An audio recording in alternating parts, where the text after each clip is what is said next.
Selanjutnya adalah DYS.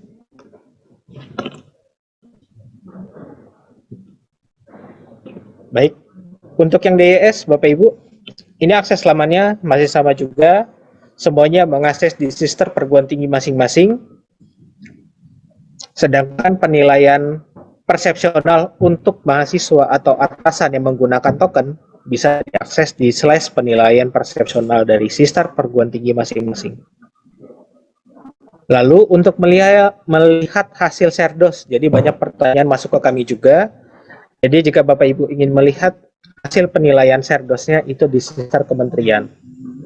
Dan mohon Bapak Ibu lihat saja jadwal di masing-masing DYS-nya di halaman Serdos sisternya. Di situ tertera tanggal-tanggal penting yang perlu dicatat. Jadi mungkin untuk mengurangi di PSDPTU, Bapak Ibu DYS juga bisa melakukan pengecekan secara mandiri. Apa saja yang perlu dilakukan pengecekan mandiri? Yang pertama adalah status eligibility, atau dosen-dosen bisa melihat bagaimana dosen tersebut apakah sudah eligible atau tidak. Saat ini belum kita rilis Bapak Ibu untuk update yang terbaru. Insya Allah hari Senin kita akan rilis karena ada beberapa persiapan yang harus kita lakukan sebelum kita rilis perbaikan.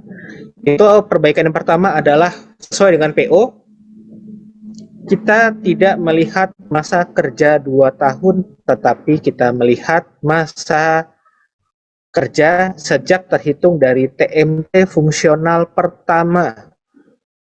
Makanya di sini ada TMT fungsional pertama dan masa kerja berdasarkan fungsional pertama. Dan ini dihitung sejak awal bulan. Jadi tiap awal bulan akan dilakukan perhitungan. Jadi kalau kita akan buka mulai bulan Juni, berarti dilihat berdasarkan tanggal 1 Juni tahun 2020.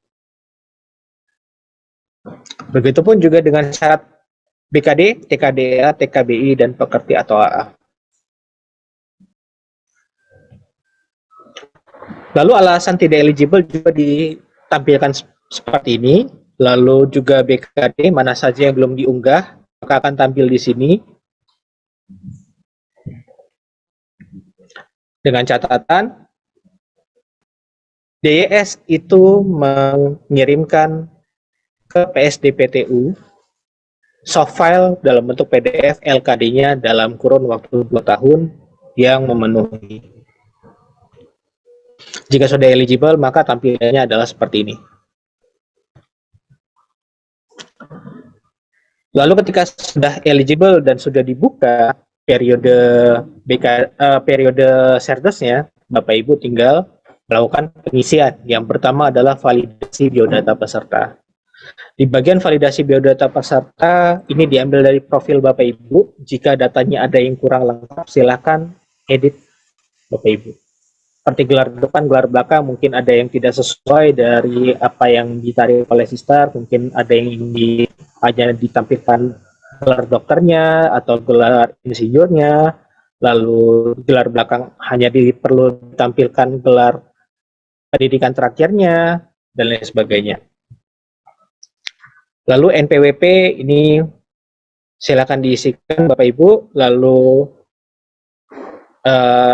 alamat rumah dan juga telepon rumah dan lain sebagainya sesuai dengan form-form yang sudah disediakan. Jika profil Bapak Ibu sudah lengkap, maka tidak perlu dilakukan pengisian kembali di halaman biodata. Selanjutnya di bagian validasi biodata ada di bagian akademik. Silakan Bapak Ibu isikan bidang ilmu, lalu mata kuliah pokok dan karya yang dianggap paling fenomenal. Sekedar informasi Bapak Ibu, di bidang ilmu adalah hal yang terpenting sampai Bapak Ibu lulus sertifikasi dosen. Jadi sampai lulus sertifikasi dosen, Bapak Ibu mohon bidang ilmu ini tidak diubah, atau yang benar-benar ini adalah bidang ilmu Bapak Ibu. Karena Bidang ilmu ini yang menentukan Bapak Ibu dinilai oleh asesor siapa. Dan ini relevan dengan tridharma Bapak Ibu, pendidikan terakhir, dan risetnya terkait tentang bidang ilmu tersebut. Jadi mohon perlu ditekankan kembali, bidang ilmu mohon yang benar-benar sesuai dan relevan. Jangan sampai ketika sudah dinilai oleh asesor, ini kejadian Bapak Ibu tahun kemarin. Sudah dinilai, sudah lulus, tiba-tiba masuk surat dari perguruan tingginya atau masuk WA ke kami juga, mohon diubah bidang ilmu saya karena saya salah memilih bidang ilmu. Sertifikat sudah dicetak dan lain sebagainya. Oleh karena itu, silakan Bapak Ibu tentukan dengan seksama apa bidang ilmunya sehingga tidak terjadi kesalahan dalam pengisian bidang ilmu. Jika sudah, Bapak Ibu bisa simpan dulu biodatanya. Jika sudah yakin, baru klik validasi biodata. Langkah selanjutnya mengunggah pas foto. Ini peraturannya masih tidak berubah, Bapak Ibu. Silakan Bapak Ibu upload sesuai dengan ketentuan yang sudah ada. Lalu halaman daftar riwayat hidup. Ini bersifat klaim apa yang ada di portofolio Bapak Ibu. Jadi cara klaimnya tinggal klik tambah, lalu pilih data yang ada, lalu klik simpan. Ini adalah daftar rincian, kalau dulu ada 13 poin Bapak Ibu, sekarang kita persingkat jadi hanya 8. Dari riwayat pendidikan, kualifikasi pendidikan formal, ini diperoleh dari PDDikti, jadi jika ada yang kurang atau salah, silakan lakukan perubahan data dosen. Lalu riwayat pelatihan profesional di bagian kualifikasi diklat. Jika diklatnya adalah pekerti atau AA, berarti harus sudah valid. Lalu jika kualifikasi diklat yang non pekerti atau AA, Bapak Ibu bisa inputkan secara mandiri. Riwayat pengalaman mengajar ini wajib dari pelapor PDDikti juga di menu pengajaran. Riwayat produk bahan ajar, pelaksana pendidikan, sub menu bahan ajar. Lalu riwayat penelitian ini wajib di pelaksana penelitian, sub penelitian. Lalu riwayat publikasi karya ilmiah atau karya seni ini juga wajib di pelaksana penelitian, publikasi, dan pelaksana penelitian paten atau HKI. Selanjutnya riwayat pertemuan ilmiah itu pelaksana pengabdian atau pembicara, dan riwayat pengabdian ini wajib juga di pelaksana pengabdian, sub menu pengabdian, dan riwayat organisasi profesi atau ilmiah di bagian penunjang sub anggota profesi. Jika Bapak Ibu sudah selesai, silakan diverifikasi. Masuk ke selanjutnya itu instrumen persepsional diri. Perlu diingatkan kembali Bapak Ibu, instrumen persepsional diri bisa diisikan jika Bapak Ibu sudah di plotting siapa penilai atasan dan sejawatnya. Jika belum di plotting siapa atasan dan 3 sejawatnya, maka tidak bisa melakukan pengisian persepsional diri.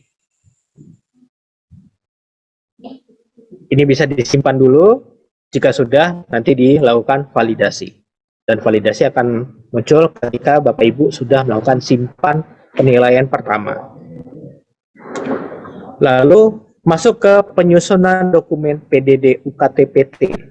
Sebelum Bapak Ibu mengisikan PDD UKT-PT, Bapak Ibu isikan terlebih dahulu yang pertama narasi mission statement. Di mana kita batasin itu adalah 50 panjangnya ada 50 kata, maksimum adalah 150. Saat ini seperti itu. Lalu bobot penilaian pada PDD UKT-PT.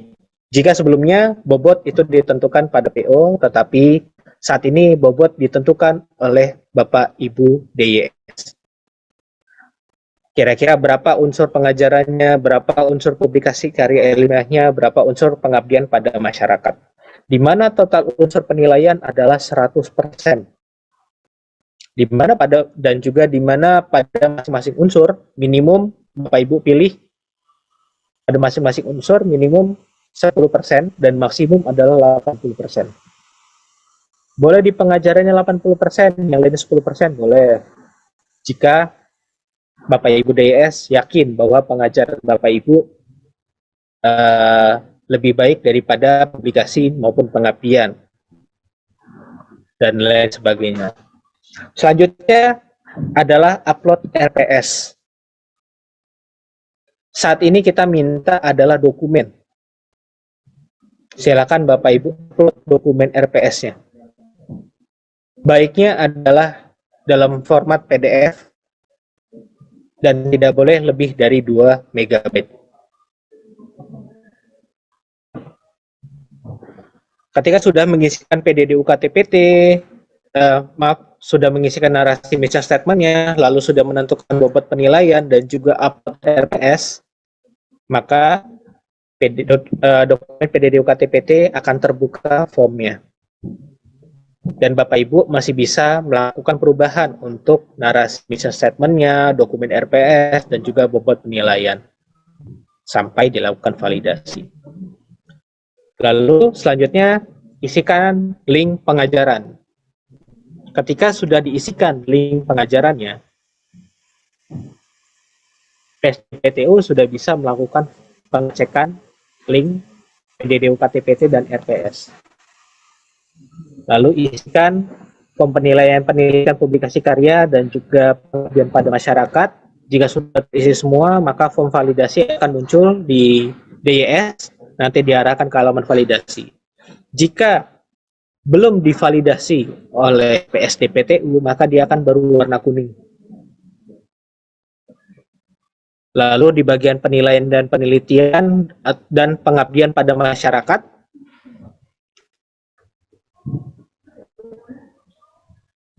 sudah memenuhi syarat, yaitu adalah minimum 150 kata, maka akan berwarna hijau. Jika berwarna merah, berarti masih kurang dari 150 kata. Dan ini Bapak Ibu DIS tidak bisa melakukan pengesahan atau validasi PDD UKTPT. Menunggu PSDPTU itu mengokekan RPS dan juga link PDD UKTPT-nya di bagian pengajaran. Jika sudah divalidasi oleh PSDPTU, seperti yang saya sampaikan sebelumnya, baru bisa dilakukan konfirmasi validasi.